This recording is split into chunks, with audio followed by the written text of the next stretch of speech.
A powerful neighborhood boss attacks a deaf child with her belt for playing too loud. She has no idea the girl's mother is a highly trained military warrior who could end her in seconds. But instead of using her deadly skills, the mother chooses something far more devastating: justice. Before you watch full story, comment below from which country are you watching. Don't forget to subscribe for more amazing stories.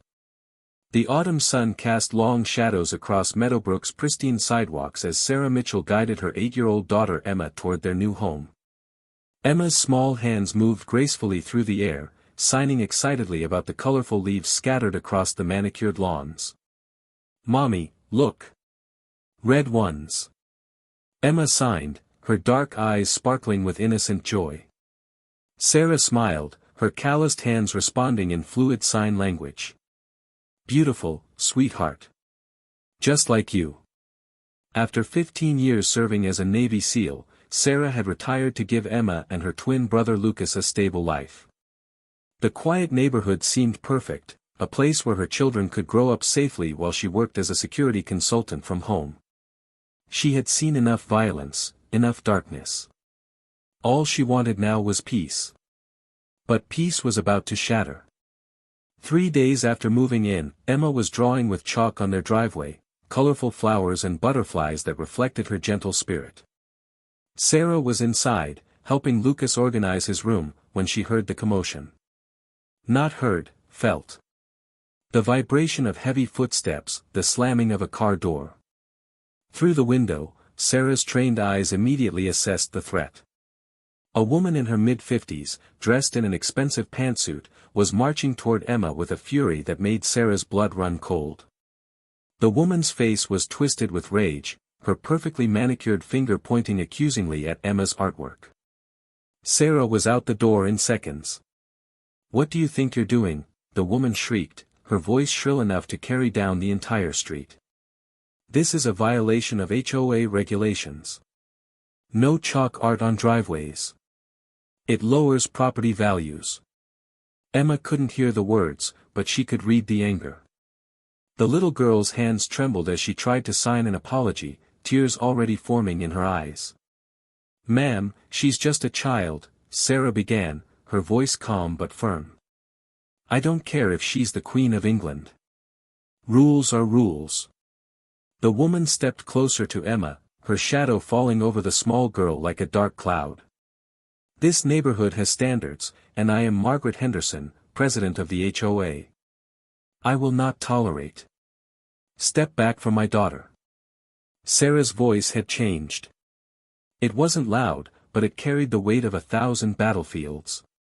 Margaret's eyes widened slightly, but her arrogance won out. "Don't you dare tell me what to do. I have every right. You have the right to speak to me, the parent.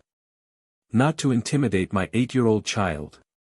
Sarah positioned herself between Margaret and Emma, her body language screaming protection.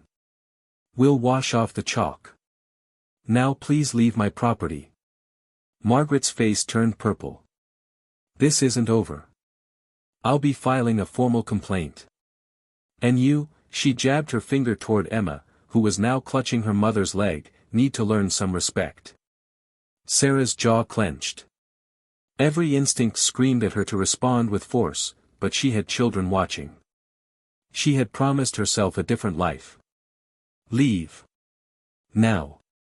Margaret stormed off, but not before shouting, "You people think you can just move in here and ignore our rules? Well, I've dealt with worse than you."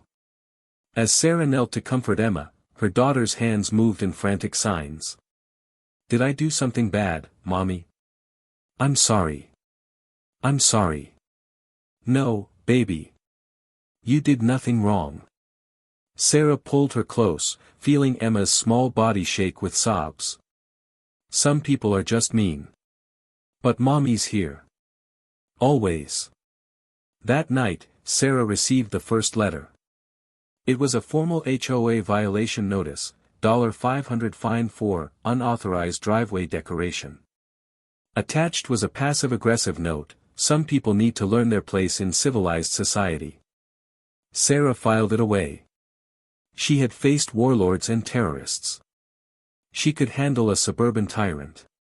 She had no idea how wrong she was. Over the next 2 weeks, Margaret's harassment became systematic. Every day brought new violation notices. $300 for children's toys visible in the front yard, $7.50 for Emma's wheelchair ramp, installed for easier access, as Emma had a minor mobility issue from a birth defect, $1,000 for wind chimes that were creating noise pollution. Sarah paid them, gritting her teeth. She documented everything. Photos, recordings, timestamps. Her military training taught her patience, strategy. She would fight this the right way, through the legal system. But Margaret wasn't interested in rules. She was interested in control. One afternoon, while Sarah was on a video call with a client, Lucas burst into her office, his hands signing frantically. "Mom! Mom! Come quick! Emma!" Sarah's heart stopped. She was downstairs in seconds. Emma sat on the front steps, her face buried in her hands, shoulders shaking. Across the driveway, in spray paint, someone had written, "Deaf freak, go back where you came from." Sarah felt something crack inside her chest. Not anger, not yet. Pure, distilled pain for her child who had done nothing but exist in this world with kindness and joy. She gathered Emma into her arms, carrying her inside while Lucas held his sister's hand. Later, after the children were settled with a movie, Sarah called the police. Officer Rodriguez arrived within 20 minutes. He was kind, professional, sympathetic. He took photos, filed a report, promised to investigate. "Mrs. Mitchell, I have to be honest with you," he said quietly as he prepared to leave. "Margaret Henderson has called us probably 50 times this year about various neighbors. The woman's relentless. But hate speech on your property, that crosses a line. We'll do everything we can. Thank you, officer." After he left, Sarah stood in her driveway, staring at the hateful words. She had scrubbed them away, but they remained burned into her memory. She had fought terrorists in 3 countries. She had survived hellish training that broke most men. She had led missions that saved countless lives. But nothing, absolutely nothing, had prepared her for the helpless rage of watching her innocent child suffer. The next HOA meeting was held in the community center. Sarah attended, dressed professionally, armed with documentation of Margaret's harassment campaign. She was calm, prepared, ready to present her case to the board. Margaret sat at the head table like a queen on her throne, flanked by 3 other board members who looked distinctly uncomfortable. "Now," Margaret began, her voice dripping with false sweetness, "we have a complaint from Mrs. Mitchell. Although I must say, filing complaints against the HOA president shows a certain lack of community spirit." Sarah stood, her posture military straight. "I'm not complaining about the HOA. I'm documenting harassment against my family, specifically my 8-year-old deaf daughter." Murmurs rippled through the 20 residents present. Margaret's smile tightened. "Harassment? I've simply been enforcing rules that every resident agreed to when they purchased property here. You've targeted my family with 17 violation notices in 3 weeks, many for items that other residents display without consequence." Sarah gestured to her folder. "I have photos of at least 8 other homes with similar violations that have received no notices. Are you calling me a liar?" Margaret's voice rose. "I'm calling you a bully who targets vulnerable people." The room went silent. One of the other board members, an older man named Thomas, cleared his throat. "Margaret, perhaps we should review." "There's nothing to review." Margaret slammed her hand on the table. "These people move in here, think they're special because, what? You were in the military. Plenty of people serve. It doesn't give you the right to ignore our community standards." "My daughter drew flowers on our driveway with washable chalk," Sarah said quietly. "That's what started this. A child drawing flowers. Your daughter needs to learn that actions have consequences." Margaret snapped. "Just because she's She stopped herself, but everyone heard the unspoken word. Everyone felt it. Sarah's hands clenched at her sides. My daughter is deaf. She's not less than anyone here. And if you have a problem with her existence, that's on you, not her. I have a problem with people who think disabilities give them special treatment. The words hung in the air like poison. Thomas stood up. Margaret, that's enough. I move that we table this discussion and review all recent violations for consistency. Seconded, another board member quickly added. Margaret's face turned crimson. You're all cowards. Fine. Meeting adjourned. As people filed out, several neighbors approached Sarah with quiet apologies and support. But Sarah barely heard them. She was watching Margaret storm toward her car, radiating fury. This wasn't over. Sarah knew it in her bones. She just didn't know how bad it would get. 2 days later, Sarah had to drive to the city for an emergency meeting with a client. She hated leaving the kids, but her mother had come to visit and assured her everything would be fine. Lucas and Emma would be safe with Grandma for a few hours. Sarah left at 2 p.m. By 3:30 p.m., her world ended. The call came through while she was in traffic. Her mother's voice, shaking with terror, Sarah, you need to come home. Now. Emma, there's been an incident. Sarah's training kicked in immediately. Is she breathing? Yes, but Sarah. I'm 15 minutes away. Call 911. Stay with her. Sarah broke every traffic law getting home. Her tires screeched as she pulled into her driveway, where an ambulance was already parked, lights flashing. Her mother met her at the door, tears streaming down her face. She's okay. She's going to be okay. But Sarah. Inside, paramedics were treating Emma, who sat on the couch with an ice pack pressed to her neck. Red welts circled her throat like a necklace of violence. Sarah's vision tunneled. What happened? Lucas stood nearby, his face pale, hands trembling as he signed. Mom, it was the HOA lady. She came over and... One of the paramedics, a young woman with kind eyes, spoke gently. Mrs. Mitchell, your daughter is going to be fine. The marks are superficial. But someone grabbed her by the neck with what appears to be a belt. If her brother hadn't intervened. Sarah's legs nearly gave out. She knelt in front of Emma, who was crying silently, the way deaf children do, tears falling without sound. Baby, tell mommy what happened. Emma's hands moved slowly, painfully. Lucas and I were playing in the backyard. Grandma was inside making snacks. The mean lady came through the gate. She was so angry. She said we were making too much noise. Sarah's heart twisted. Her deaf daughter, accused of making too much noise. She grabbed my shirt. Started yelling. I tried to sign sorry, but she got more angry. She took off her belt and... Emma's hands stopped. She touched her neck, wincing. She wrapped it around my neck. Said she'd teach me respect.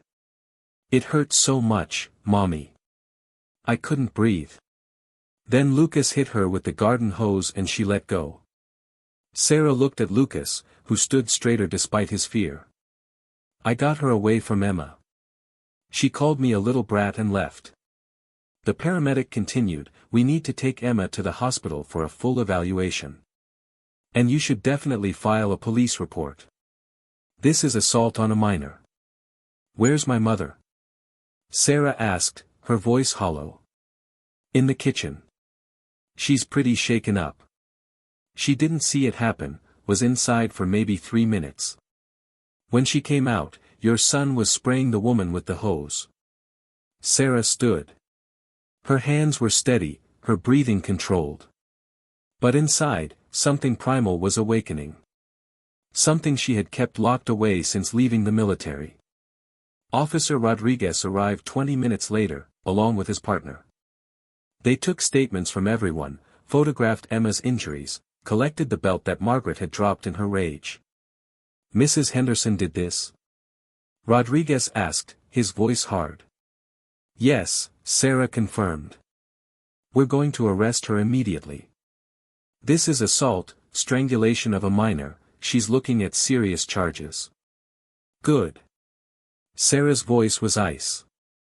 At the hospital, doctors confirmed Emma would be fine physically.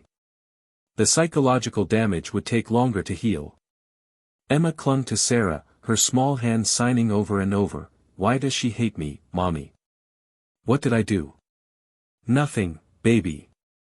You did nothing wrong. Some people are just broken inside." That night, after Emma and Lucas were finally asleep, Sarah sat in her dark living room. Her mother had offered to stay, but Sarah needed to be alone with her thoughts. She had killed people in combat. Enemy combatants, terrorists, threats to national security. Each death was justified, necessary, part of her duty. But never, never, had she felt the burning desire to hurt someone the way she did now. Margaret Henderson had strangled her 8-year-old daughter with a belt. Had left marks on her baby's throat. Had traumatized both her children in their own backyard. And for what? Noise that didn't exist, a power trip, pure hatred. Sarah's phone rang. Her former commanding officer, Mike Chen, who had become a close friend. "Sarah, I heard. How are the kids? Emma's physically okay. Emotionally?" Sarah's voice cracked for the first time. "Mike, she asked me why someone hates her. My 8-year-old baby thinks she did something to deserve this. No child deserves that. Ever." Mike paused. "The woman's been arrested?" "Yes. Rodriguez said she's claiming Emma provoked her by making excessive noise and trespassing in her own backyard. She's going to claim it was discipline that got out of hand. Self-defense. You know how this goes." Sarah did know. She had seen enough of the justice system to understand that wealthy white women in suburban neighborhoods rarely faced real consequences. "I need you to promise me something," Mike said quietly. "Don't go after her yourself. I know you, Sarah. I know what you're capable of. But you have 2 kids who need their mother. Let the system work. The system doesn't work for people like us, Mike. Then make it work. You're smart. You're trained. Document everything. Be the perfect victim, even though I hate that phrase. But stay legal. For Emma and Lucas." Sarah closed her eyes. "I'll try. Promise me." "I promise." After hanging up, Sarah pulled out her laptop and began typing. She would document every single thing Margaret Henderson had done. Every violation notice, every confrontation, every witness statement. She would build a case so airtight that not even the best lawyer could tear it apart. But as she worked, one thought kept circling through her mind. If the system fails, I won't. Margaret Henderson was released on bail within 24 hours. Her lawyer, an expensive shark named Charles Whitmore, immediately began crafting a narrative. A misunderstood disciplinarian trying to maintain community standards, children running wild, making excessive noise. A momentary lapse in judgment, already deeply regretted. First-time offender, pillar of the community. Sarah attended every court hearing, sitting in the front row with Emma and Lucas beside her. She wanted Margaret to see them. To see what she had done. The preliminary hearing was a nightmare. Whitmore painted Emma as a difficult child whose disability made her prone to outbursts and unable to understand social norms. He suggested that Margaret had only been trying to correct dangerous behavior, and that the situation had unfortunately escalated. Sarah had to physically restrain herself when Whitmore said, "We must ask ourselves, if this child cannot hear verbal warnings, how else would a concerned community member communicate the seriousness of the situation?" The prosecutor, a young but fierce woman named Janet Reyes, stood immediately. Are you seriously suggesting that strangling an 8-year-old with a belt is appropriate communication? I'm suggesting context matters, Your Honor. The judge, a stern woman in her 60s named Carmichael, looked disgusted. Mr. Whitmore, I'd advise you to reconsider your defense strategy. This court does not look favorably on violence against children, regardless of the circumstances. But Sarah saw the doubt creeping in. Saw how the defense was framing Emma as somehow responsible. How they were twisting disability into burden, difference into danger. After the hearing, a journalist approached Sarah. Mrs. Mitchell, how do you respond to the defense's characterization of your daughter? Sarah looked directly into the camera. My daughter is deaf. She's not dangerous. She's not out of control. She's a little girl who loves to draw, read books about animals, and help her brother build Lego cities. Margaret Henderson strangled her for existing. That's the truth. The clip went viral within hours. Suddenly, the story exploded beyond their small community. National news picked it up. Disability rights organizations rallied. Veterans groups expressed outrage that a SEAL's child had been attacked while her mother was working to support her family. But the attention brought more hate. Online trolls sent Sarah death threats. Margaret's supporters, and she had many in the wealthy community, created their own narrative, military woman with victim complex exploits disabled daughter for sympathy. Through it all, Sarah remained focused. She had one goal, justice for Emma. The trial itself lasted 3 weeks. Sarah sat through hours of testimony, watching lawyers dissect her family's life. Margaret's defense brought in expert witnesses who testified about the challenges of living near disabled children and the stress Margaret was under as HOA president. They painted Emma as a liar. A manipulator. A child whose disability made her unreliable. Sarah wanted to scream. To rage. To show these people what real justice looked like. But she stayed silent, letting the evidence speak. When Sarah was finally called to testify, the courtroom was packed. Cameras weren't allowed inside, but she knew the world was watching through reporters' tweets and sketches. Janet Reyes approached her gently. Mrs. Mitchell, please tell the court about your daughter Emma. Sarah took a breath. Emma is the kindest person I know. She's been deaf since birth, and it's never stopped her from being curious, loving, and joyful. She learns sign language videos on YouTube to teach her brother new words. She volunteers to help younger kids at her school's deaf program. She writes stories about superheroes who save people not with strength, but with kindness. And the day of the attack, I received a call that every parent fears. That my child had been hurt. When I got home, there were marks around my 8-year-old daughter's neck from where she'd been strangled.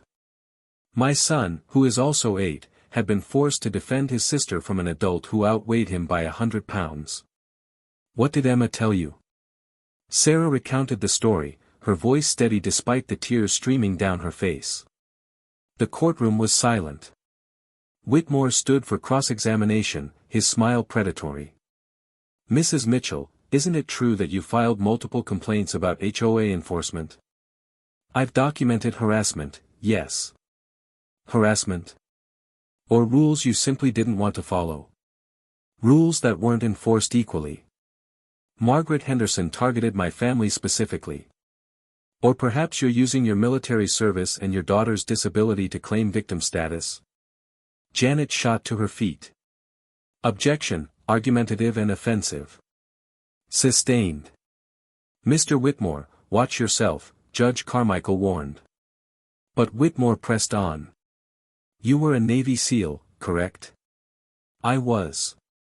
Trained in combat. Weapons, killing. Sarah's eyes narrowed. I was trained to protect people who can't protect themselves. Yet you're asking this court to believe that you, a trained warrior, couldn't handle a simple neighborhood dispute? That you needed to turn a community standards issue into a criminal trial? My daughter was strangled. That's not a dispute. That's assault. Or is it that you're so used to using force that you saw violence where there was only discipline? Sarah leaned forward, her voice deadly quiet. I know violence, Mr. Whitmore. I've seen what it does to people. What Margaret Henderson did to my daughter, wrapping a belt around her neck, cutting off her air supply, terrorizing her, that's violence. And I will never apologize for demanding justice for it. The courtroom erupted in applause. Judge Carmichael had to bang her gavel for order. When Emma took the stand, a special accommodation made for her age and disability, with an interpreter present, the entire courtroom wept. Emma's small hands moved through signs as the interpreter spoke. She was so angry. I tried to say sorry, but she wouldn't look at my hands. She grabbed me and said mean things. I don't know what she said, but her face was scary. Then she took off her belt and put it around my neck. What did that feel like, Emma? Janet asked gently. Like I was going to die. I couldn't breathe. My throat hurt. I was so scared. I thought I'd never see Mommy again. Margaret sat at the defense table, her face impassive. But Sarah saw her hands trembling. Emma, is that woman in this courtroom? Emma nodded, pointing. Her. The mean lady. Do you know why she hurt you? Emma's hands moved slowly. Lucas says it's because I'm different. Because I'm deaf. But I don't understand why different is bad. Mommy says everyone's different and that's okay. Your mommy's right, Emma. Being different is not just okay, it's wonderful. Thank you for being so brave today. As Emma was led down from the stand, she walked past Margaret's table. For just a moment, their eyes met. Emma stopped and signed something. The interpreter translated, I forgive you. I hope you stop being so angry. Margaret's face crumbled. For the first time, she looked away. Closing arguments took a full day. Whitmore gave an impassioned speech about community standards, about the pressures of leadership, about momentary mistakes that don't define a lifetime. Janet Reyes stood before the jury and pointed to Emma. That little girl forgave her attacker. She showed more grace in 3 words than most adults show in a lifetime. But forgiveness doesn't erase justice. Margaret Henderson strangled a child. She used her position of power to terrorize a family. She targeted them because they were different. Because Emma is deaf, because Sarah is a veteran. Because they didn't fit her narrow definition of what neighbors should be. Don't let her escape consequences because she's wealthy, because she's white, because she's middle-aged and respectable. Judge her by what she did. She strangled an 8-year-old girl with a belt. The jury deliberated for 6 hours. When they returned, Sarah held Emma's hand on one side and Lucas's on the other. Her mother sat behind them, praying silently.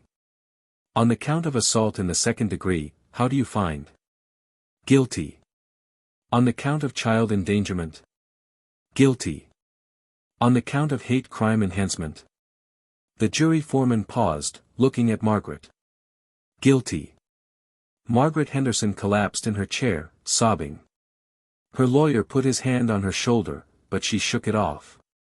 Judge Carmichael addressed the court. The jury has spoken. Mrs. Henderson, you will be remanded to custody pending sentencing. Bail is revoked. As officers led Margaret away in handcuffs, she turned to look at Sarah one last time. Her expression was no longer arrogant or angry. It was broken. Sarah met her eyes and signed a single word that only Emma could understand, justice. 3 weeks later, the courtroom filled again for sentencing. Judge Carmichael had a reputation for being tough but fair. She had reviewed every document, every piece of evidence, every character witness statement from both sides. Dozens of people spoke on Margaret's behalf, neighbors who described her charity work, her dedication to the community, her decades of service. They painted a picture of a woman who had devoted her life to making their neighborhood better. Then Sarah stood to give her victim impact statement. Your Honor, my daughter still has nightmares. She wakes up unable to breathe, hands clutching her throat, terror in her eyes. She's afraid to play in her own backyard. She flinches when strangers approach. A child who used to see the world as full of wonder now sees it as dangerous. My son, who had to become a warrior at 8 years old to protect his sister, carries guilt that no child should bear. He has nightmares too, but his are about what might have happened if he hadn't been there. Margaret Henderson didn't just attack my daughter that day. She attacked our family's sense of safety. Our belief that we could build a life in a community that would accept us. But here's what she couldn't destroy: our love. Our resilience, our faith in justice, and most importantly, Emma's incredible capacity for forgiveness. I'm not asking you to destroy Margaret Henderson's life. I'm asking you to make it clear that children, especially vulnerable children, deserve protection under the law. That disability doesn't make someone less worthy of safety. That hatred has consequences. Sarah sat down, Emma leaning against her side. Judge Carmichael looked at Margaret, who stood with her lawyer. Mrs. Henderson, do you wish to address the court? Margaret stepped forward. Her designer clothes had been replaced with a simple dress. Her perfect hair was loose. She looked older, smaller. I have no excuse for what I did, she said quietly. I can't explain how I became a person who would hurt a child. I was angry, at changes in the neighborhood, at feeling like I was losing control, at things that had nothing to do with Emma or her family. And I took it out on the most innocent person possible. I called myself a community leader, but I was really a bully. I used rules as weapons. I made people afraid instead of welcomed. And when Emma couldn't, respond to my rage the way I wanted, I did something unforgivable. I don't ask for mercy. I don't deserve it. But I want Emma to know that she was right, about me being angry. And she was right to forgive me, even though I'll never forgive myself. Judge Carmichael took off her glasses, wiping them slowly. The courtroom held its breath. Mrs. Henderson, I've presided over thousands of cases in my career. I've seen violence driven by addiction, by mental illness, by poverty and desperation. What I saw in this case was violence driven by entitlement. By the belief that your power as HOA president gave you authority over others' bodies, over a child's body. You strangled an 8-year-old deaf girl with a belt because she was playing in her own backyard. No matter how you've justified it to yourself, that's what happened. The jury found you guilty of assault in the second degree with a hate crime enhancement. The sentencing guidelines suggest 5 to 7 years. The defense has argued for probation and community service. I sentence you to 6 years in state prison, with the possibility of parole after 4. Additionally, upon release, you will be prohibited from holding any HOA leadership position. You will complete 500 hours of community service with disability advocacy organizations. And you will undergo mandatory counseling for anger management and implicit bias. But more than that, I order you to truly reckon with what you've done. To understand that Emma Mitchell did nothing wrong by existing, that her deafness doesn't make her less valuable. That difference is not a threat. This court is adjourned. The gavel fell. 6 months after the trial, Sarah sat in her backyard watching Emma and Lucas play. Emma's laugh, the sound she could feel but not hear, rang out as Lucas chased her through the grass, both of them dissolving into giggles. The welts on Emma's neck had faded to thin white lines. The nightmares came less frequently now. And slowly, so slowly, Emma was learning to feel safe again. The HOA had completely restructured after Margaret's conviction. A new board was elected, diverse, kind, focused on building community rather than enforcing arbitrary rules. They had formally apologized to Sarah's family and implemented new policies protecting against discrimination. Sarah's phone rang. It was Officer Rodriguez. Mrs. Mitchell, thought you'd want to know, Margaret Henderson was denied early parole. She'll serve her full sentence. How's she doing in there? According to reports, she's actually helping develop a program teaching sign language to inmates who have deaf family members. Apparently, she's learning it herself. Sarah felt something loosen in her chest. Not forgiveness, she wasn't there yet. Maybe never would be. But perhaps acceptance that people could change, even if the cost was devastatingly high. Thanks for letting me know, officer. How's Emma? Sarah watched her daughter cartwheel across the lawn, signing enthusiastically to Lucas about something. She's amazing. Stronger than I ever could have been at her age. She gets it from her mom. After hanging up, Sarah called Emma and Lucas over. The three of them sat together on the porch steps, a tangle of arms and love. Want to tell you both something, Sarah signed. I'm so proud of you. Both of you. What happened was terrible and unfair. But you didn't let it break you. You're still kind. Still brave, still you. Because we have you, Mom, Lucas signed back. And each other, Emma added, taking her brother's hand. Sarah pulled them close, breathing in the scent of grass and sunshine and safety. She had faced enemies in far-off lands, had survived trials that would break most people. But nothing, absolutely nothing, compared to the strength it took to be a mother. To protect her children. To teach them that the world could be cruel, but that kindness was always the right choice. To show them that justice was worth fighting for. As the sun set over their backyard, the same backyard where violence had once shattered their peace, Sarah made a promise.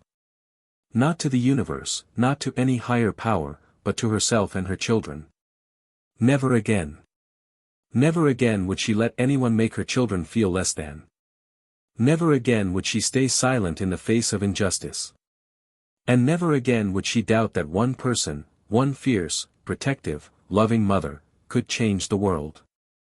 Emma tugged on her sleeve, signing with a smile, "Can we draw with chalk tomorrow? Lots of flowers." Sarah signed back, tears in her eyes, "We can draw whatever you want, baby. This is our home. Our driveway, our life. And nobody, will ever take that away from us again." In the distance, a neighbor waved. Then another. The community that had once harbored hatred was slowly learning what Sarah had always known. That every child deserves safety. That difference should be celebrated, not feared. That power without compassion is just cruelty wearing a crown.